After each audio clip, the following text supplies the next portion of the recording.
बिस्मिल्लाहिर्रहमानिर्रहीम। अस्सलाम वालेकुम dear students, government degree college for women Khairulpakka. आज जो टॉपिक हम स्टार्ट करने जा रहे हैं वो है energy stored in electric field. First of all I define energy density. Energy density is that electric energy stored per unit volume of electric field is called energy density. Electric energy stored, electric energy stored होगी per unit volume of electric field, उसको हम energy density का नाम देंगे। ठीक है। For example, when a number of charges are infinitely apart and at rest, then they have no mutual influence upon one another. हमारे पास number of charges हैं, ठीक है, एक दूसरे से बहुत फासले पे हैं या वो रेस्ट में हैं। देखिए स्टूडेंट्स, अगर वो बहुत दूर होंगे एक दूसरे से तो भी उनमें कोई इंटरेक्शन नहीं होगी, ठीक है, या वो रेस्ट में होंगे तो भी इनके दरमियान कोई म्यूचुअल इन्फ्लुएंस नहीं होगा, ठीक है। So when a number of charges are infinitely apart and at rest, then they have no mutual influence upon one another. जब हमारे पास नंबर ऑफ़ चार्जेस हैं, ठीक है, हों तो अगर वो एक दूसरे से बहुत फासले पे हों या वो रेस्ट में हों तो इनके दरमियान कोई म्यूचुअल इन्फ्लुएंस नहीं होगा, ठीक है। So electric potential energy of the configuration is zero.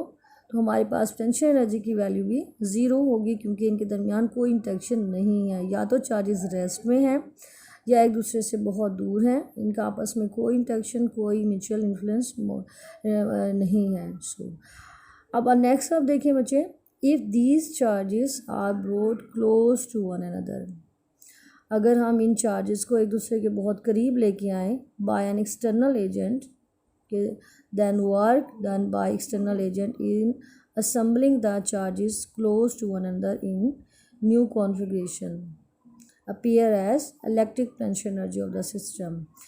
अगर हम इन चार्जेस को एक दूसरे के करीब लेके आएँ बाय एक्सटर्नल एजेंट के ज़रिए से तो हमें वर्क करना पड़ेगा, एक्सटर्नल एजेंट को काम करना पड़ेगा इनको असम्बल्स करने के लिए, चार्ज पार्टिकल को एक दूसरे के करीब लाने के लिए इस नए कॉन्फ़िगरेशन में, जो कि अपेयर होगा इलेक्ट्रिक पोटेंशियल एनर्जी के तौर पे, electric potential energy of the system के तौर पे, ठीक है।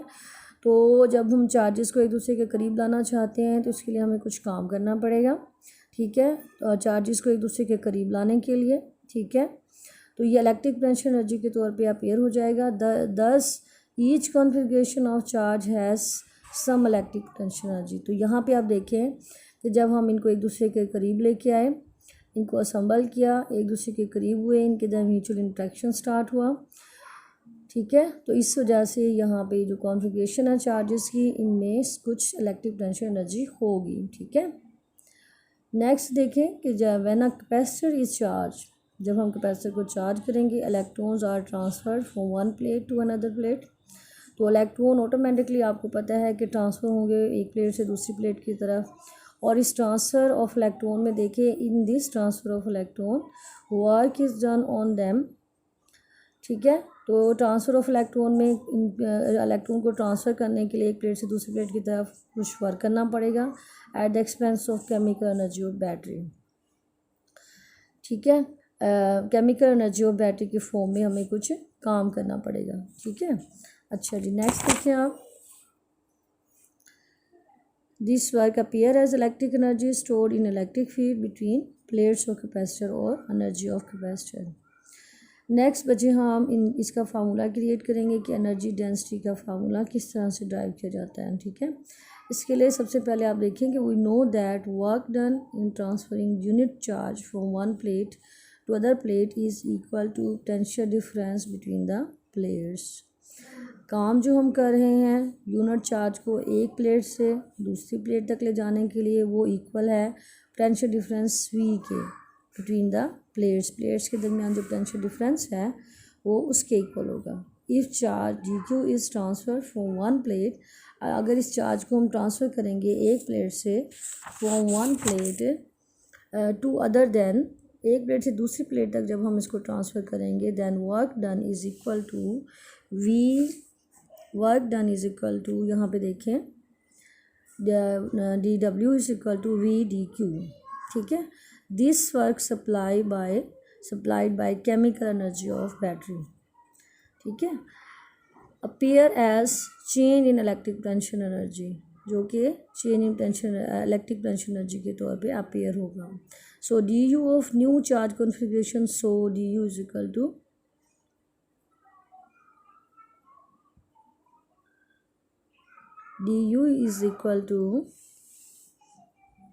We D Q. सो यहाँ पे देखें D U is equal to V D Q, Q is equal to C V and V is equal to Q by C. So D U is equal to, यहाँ पे value put करेंगे हम, यहाँ पे V is equal to Q by C D Q. Integrate this equation, D U is equal to 1/c 0 to Q D Q. इसको हम integrate करने के बाद देखिए 1/c क्यू स्क्वायर बाय 2। ठीक है, ये हमारे पास इक्वेशन आई। Then equation 1 is that u is equal to Q square by 2c। ठीक है, and u is equal to हम यहाँ पे देखें q is equal to C V की वैल्यू पुट करेंगे, सी वी का square by 2c। So u is equal to 1/2c C square V square. ठीक है, अच्छा जी, यहाँ पे आप देखें कि 1/2 सी वी स्क्वायर हमारे पास आया है, सी को हमने 1c से कैंसिल किया। So u is equal to 1/2 C V square. So students again आप इसको देखें, पहले हमने डी यू को वी डी क्यू के इक्वल किया, फिर हमने क्यू की वैल्यू सी वी है, यहाँ पे देखिए हमने डी यू में इसकी वैल्यू पुट की क्यू बाय सी, फिर हमने इसको इंटीग्रेट किया। इंटीग्रेट करने के बाद हमारे पास टेंशन एनर्जी की वैल्यू है Q square by 2c। So u is equal to half C V square हमारे पास सेकेंड इक्वेशन आई, जब हमने q की वैल्यू सी वी इसमें पुट की।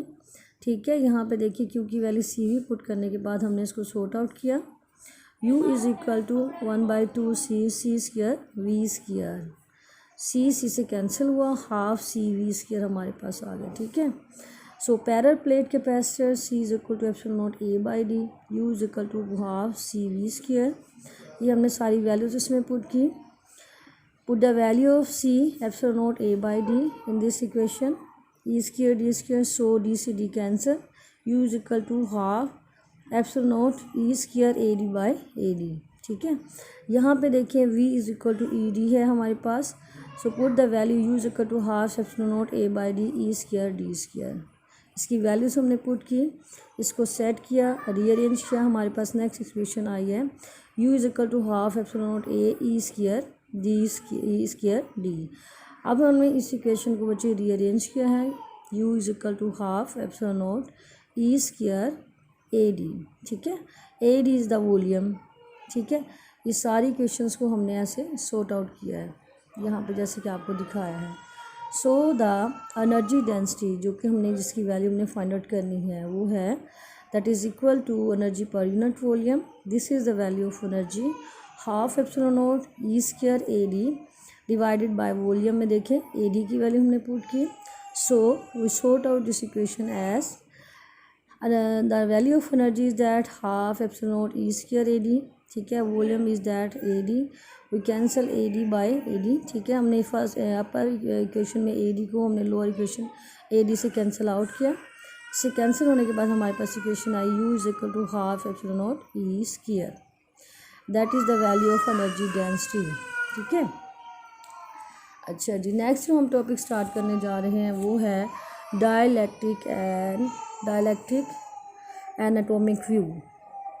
ठीक है, डाइलेक्ट्रिक का हम एटॉमिक व्यू करेंगे। इसमें देखें, आपको पता है स्टूडेंट्स, इन पोलर डाइलेक्ट्रिक्स जैसे हमारे पास such as H2O, the molecules are already divided internally into equal positive and negative parts. ठीक है, पोलर डाइलेक्ट्रिक जैसे कि वाटर है, इसमें मॉलिक्यूल्स ऑलरेडी डिवाइड होते हैं इंटरनली। ठीक है, इक्वल पॉजिटिव और नेगेटिव पार्ट्स में and have permanent dipole moment, और एक इनका मुस्तकिल परमानेंट डाइपोल मोमेंट होता है।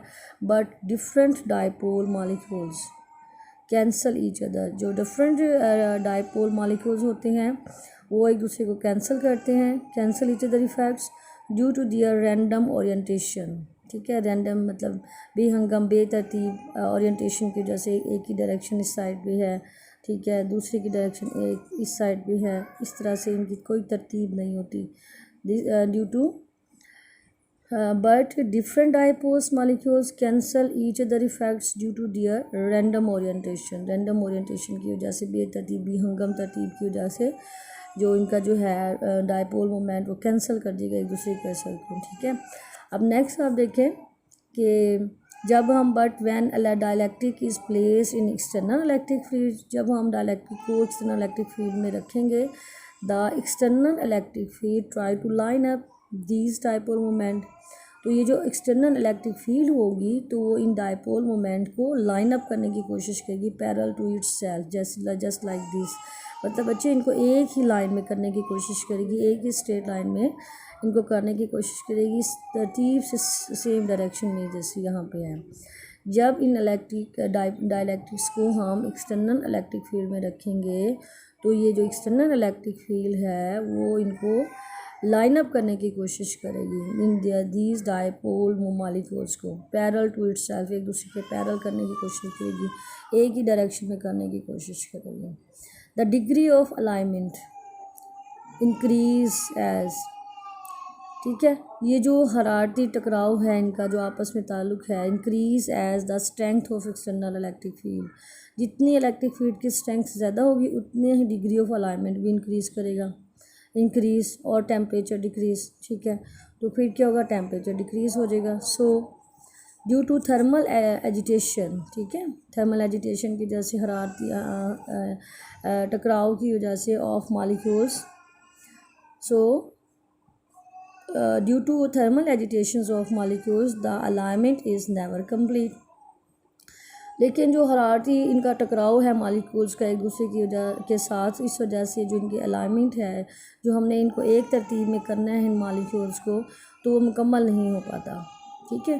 स्टूडेंट्स आपको समझ आया? फर्स्ट ऑफ ऑल बच्चे हमने देखा कि यहाँ पे एक पोलर डाइलेक्ट्रिक है, जैसे कि हमारे पास पानी है, वाटर मॉलिक्यूल्स हैं, इनको हमने ऑलरेडी डिवाइड किया हुआ है, ठीक है, इंटरनली तौर पे हमें पता है पॉजिटिव नेगेटिव पार्ट्स में, और इनका एक परमानेंट डायपोल मोमेंट है। लेकिन जब डिफरेंट डायपोल मॉलिक्यूल्स कैंसिल कर देंगे एक दूसरे के असर को रैंडम ओरिएंटेशन की वजह से, लेकिन जब डाइलेक्ट्रिक को हम रखेंगे एक्सटर्नल इलेक्ट्रिक फील्ड में, तो ये एक्सटर्नल इलेक्ट्रिक फील्ड इनको लाइन अप करने की, डायपोल मॉलिक्यूल्स को लाइन अप करने की कोशिश करेगी कि ये एक दूसरे के पैरेलल हो जाए, एक ही लाइन में आ जाए। द डिग्री जो ऑफ अलाइनमेंट इंक्रीज, ये जो मॉलिक्यूल्स जो है हमारे पास डायपोल्स हैं, एक ही लाइन में एक ही डायरेक्शन में हमने करने हैं, तो ये बढ़ता जाएगा जैसे जैसे स्ट्रेंथ ऑफ इलेक्ट्रिक फील्ड बढ़ती जाएगी, और टेम्परेचर इसका जो है वो डिक्रीज़ होता जाएगा, कम होता जाएगा। लेकिन यहाँ पे आप देखें बच्चे, कुछ हमारे पास बैरियर भी आते हैं, for example due to thermal agitation, हरारती टकराव भी होगा इन मॉलिक्यूल्स का, जिसकी वजह से जो अलाइनमेंट है वो मुकम्मल नहीं हो पाएगी। अब आगे देखें, इन नॉन पोलर मॉलिक्यूल्स और atoms having common centre of positive and negative charge, इनके सबके अपने कॉमन पॉजिटिव नेगेटिव चार्जेस होते हैं, ठीक है। The charge are displace relative to one another, ठीक है, इन एक्सटर्नल इलेक्ट्रिक फील्ड। तो ये नॉन पोलर मॉलिक्यूल्स में देखें, atoms common centre of positive negative charge रखते हैं, ये चार्ज हैं डिस्प्लेस हो जाएंगे एक दूसरे से एक्सटर्नल इलेक्ट्रिक फील्ड में, और इलेक्ट्रॉन हैं, द इलेक्ट्रॉन्स और negative charge are displace toward positive plates और against external electric field, and positive charge और न्यूक्लियस टूवर्ड नेगेटिव प्लेट्स और in the direction of applied external electric field. So molecules or atom becomes a dipoles and acquire an induced electric dipole moment. तो हमें एक induced electric dipole moment मिलेगा, that is proportional to strength of external electric field. ये dipole moment जो external electric field है इसके proportional होगा, ठीक है। अच्छा जी, नेक्स्ट जो हमारे पास इससे रिलेटेड पॉइंट हैं वो है, let's use a parallel plate capacitor carrying a fixed charge Q and not connected to battery. अब हम यूज़ कर रहे हैं पैरेलल प्लेट कैपेसिटर को जिस पे फिक्स्ड चार्ज Q है और बैटरी इसके साथ नहीं है। To provide uniform external electric field, just हमने यूनिफॉर्म इलेक्ट्रिक फील्ड प्रोवाइड करनी है, ठीक है, जिसको हमने ई नोट से शो किया हुआ है। अ dielectric slab is inserted between its to plates, हम एक डाइलेक्ट्रिक स्लैब इंसर्ट कर देंगे इन प्लेट्स के दरमियान में। द एटम और molecules of slab will get polarize, तो ये जो एटम है या मॉलिक्यूल्स हैं स्लैब के वो पोलराइज हो जाएंगे। इफ़ पोलराइजेशन इज़ यूनिफॉर्म, अगर ये पोलराइजेशन यूनिफॉर्म होगी then positive and negative charge of adjacent atom will cancel, ठीक है, इफेक्ट ऑफ ईच अदर। अगर ये पोलराइजेशन यूनिफॉर्म होगी तो पॉजिटिव और नेगेटिव चार्ज हैं इन एटम्स के वो कैंसिल कर देंगे एक दूसरे के असर को। So there will be no there will be, यहाँ पे देखें, there will be no net और excess charge within volumes of dielectrics. यहाँ पे देखें, यहाँ पे कोई भी नेट या एक्सेस चार्ज नहीं होगा वॉल्यूम्स ऑफ डाइलेक्ट्रिक के अंदर, and only excess positive charge will appear on the face of slab. यहाँ पे सिर्फ देखें कि पॉजिटिव चार्ज अपीयर होंगे फेस ऑफ स्लैब पे, facing the negative plate of capacitor, जो कैपेसिटर की नेगेटिव प्लेट को फेस करेंगे, and negative charge on the face, face पे नेगेटिव चार्ज को भी फेस करेंगे, facing the positive plate of capacitor. So this induce surface charge, ये जो सरफेस चार्ज इंड्यूस हुआ है, produce an electric field E prime opposite to the original electric field E naught. ये हमारे पास इंड्यूस है इलेक्ट्रिक फील्ड, ये है ओरिजिनल इलेक्ट्रिक फील्ड, ठीक है। Therefore resultant electric field in dielectric is that E is equal to E naught minus E. This is the original electric field and this is the induced electric field जो कि हमने induce की है। ये this is the resultant electric field in dielectric. Thus due to introduction of dielectric between the plates of capacitor, the original electric field got weakens from E naught to E. As V is equal to ED, so potential difference between the plate is also reduced. Actually both E and V are reduced by a factor KE, ठीक है। अब dielectric के introduction से आपने देखा कि between the plates of capacitor जो original electric field है वो वीक हो जाएगी। ई नोट से ई की तरफ जब हम जाएं, हमें पता है वी डी के इक्वल है, so potential difference V D जो है प्लेट्स के दरमियान वो भी रिड्यूस हो जाएगा, वी और ई की वैल्यू भी रिड्यूस हो जाएंगी बाय फैक्टर के ई की वजह से, ठीक है स्टूडेंट्स। उम्मीद है बच्चे आप लोगों को टॉपिक समझ आ गया होगा। इंशाल्लाह हम नेक्स्ट टॉपिक स्टार्ट करेंगे। थैंक्स।